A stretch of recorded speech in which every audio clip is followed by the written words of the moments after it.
Anthony फॉची के ऊपर बहुत बड़ी क्राइसिस आने वाली थी। इसे कहा जा रहा था कि ये वुहान इंस्टीट्यूट ऑफ वायरोलॉजी के साथ मिल करके ये, और वहां का जो एक और प्राइवेट ऑर्गेनाइजेशन था, एनआईएच के डायरेक्टर भी थे और अमेरिका के राष्ट्रपति के हेल्थ एडवाइजर भी थे, नेशनल इंस्टीट्यूट ऑफ हेल्थ के। तो नेशनल इंस्टीट्यूट ऑफ हेल्थ और वुहान इंस्टीट्यूट ऑफ वायरोलॉजी एक प्राइवेट एंटिटी के साथ मिलकर के काम कर रही थी। ये एक्सपोज हो गया था। तो इनकी संलिप्तता महामारी में साफ दिख रही थी।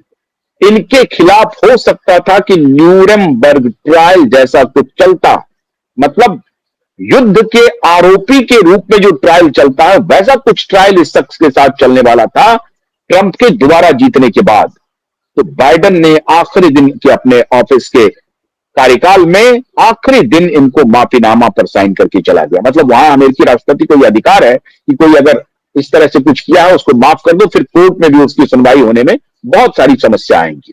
हो सकती है सुनवाई, लेकिन उसकी बहुत कॉम्प्लेक्स सिचुएशन बन जाएगा।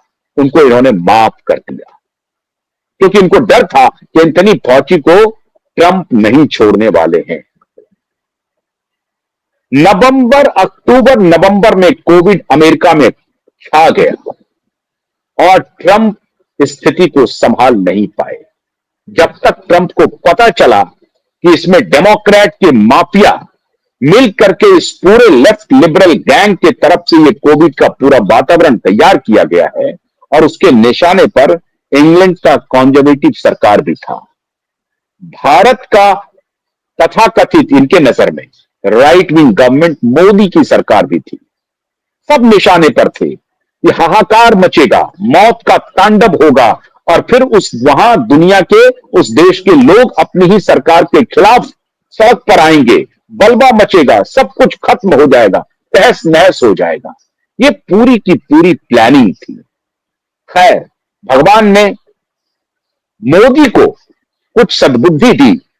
मोदी समझ गए थे कि ये पूरा खेल हुआ है, लेकिन उस स्थिति में आपको याद होगा कि मोदी को अपोजिशन यहां पर कह रहा था जल्दी वैक्सीन दो, याद है ना? केजरीवाल कह रहा था फाइजर को बुलाओ, मॉडर्ना को बुलाओ, राहुल गांधी बोल रहा था वैक्सीन कहां है, शरद पवार की बेटी मांग रही थी वैक्सीन लाओ। तो मोदी को एक ऐसे पाठ पे लाके खड़ा कर दिया कि अगर वैक्सीन नहीं होगा तो मोदी को अटैक करेंगे कि वैक्सीन नहीं दे पाया, और बाद में जल्दी जल्दी में जब वैक्सीन बनेगा तो उसमें बहुत सारी त्रुटियां होंगी, उसकी वजह से बहुत सारी जानें भी जा सकती हैं, तो फिर उस पर भी घेरेंगे। मतलब तलवार के धार पे मोदी को ले लिया, अगर चलेंगे तो पैर कटेगा, नीचे खाई है। इस तरह से पूरी प्लानिंग हुई मित्रों। इंग्लैंड में जो कंजर्वेटिव पार्टी की सरकार थी, आप सोचिए नवंबर 2019 के पहले अमेरिकन इकोनॉमी पूरी तरह से स्टेबलाइज था, सब कुछ ठीक चल रहा था, कोई अनएम्प्लॉयमेंट रेट हाई नहीं था, एम्प्लॉयमेंट रेट गुड था, लोगों का इनकम अच्छा था, दुनिया के देशों से रिश्ते अच्छे हो रहे थे, सब अच्छा था। तब भी जो पॉपुलैरिटी रेटिंग थी वो 50% से ऊपर नहीं जा रहा था ट्रंप का। उसके बाद लगा कि नहीं, हो सकता है कमबैक हो जाए, तो भी नहीं माना। तब आखिर में ये कोविड का पूरा नैरेटिव आया कि ट्रंप को सत्ता से हटाओ, और ट्रंप हट गए, कंट्रोल नहीं कर पाए कोविड को। समय बहुत कम था, ठीक चुनाव के पहले आया था, पैनिक हो गया और कुछ ही दिन के बाद चुनाव, 3 नवंबर को वोटिंग हुई, ट्रंप खेत रहे। इंग्लैंड आइए, इंग्लैंड में कंजर्वेटिव पार्टी की सरकार थी, बोरिस जॉनसन की, एक जर्नलिस्ट प्रधानमंत्री बन गए थे। यहां खेल उल्टा था।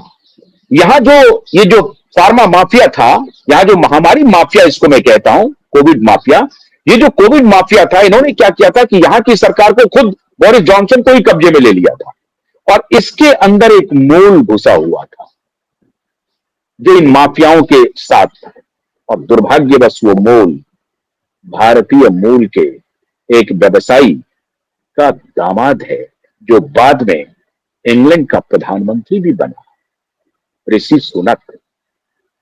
और ऋषि सुनक के पहले एक लेडी बनी 40 दिन के लिए, वो 40 दिन में ही उसकी सरकार चली गई, ऋषि सुनक। और Rishi Sunak George Soros Bill Gates, Rockefeller, Ford foundation, इन सब के बड़े अच्छे रिश्ते हैं। तो वहां पे कंजर्वेटिव पार्टी की सरकार होते हुए भी उनके ही बीच में किसी को तोड़ दिया। वही खेल यहां हुआ।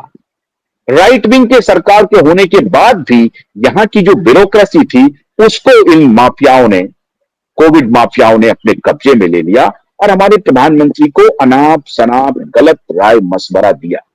खैर, by hook and crook Modi ने किसी प्रकार से उस कठिन परिस्थिति में खुद को खड़ा रखा, देश को खड़ा रखा, जैसे तैसे देश को निकाला। लेकिन अमेरिका में ट्रंप अपनी सत्ता गंवा बैठे।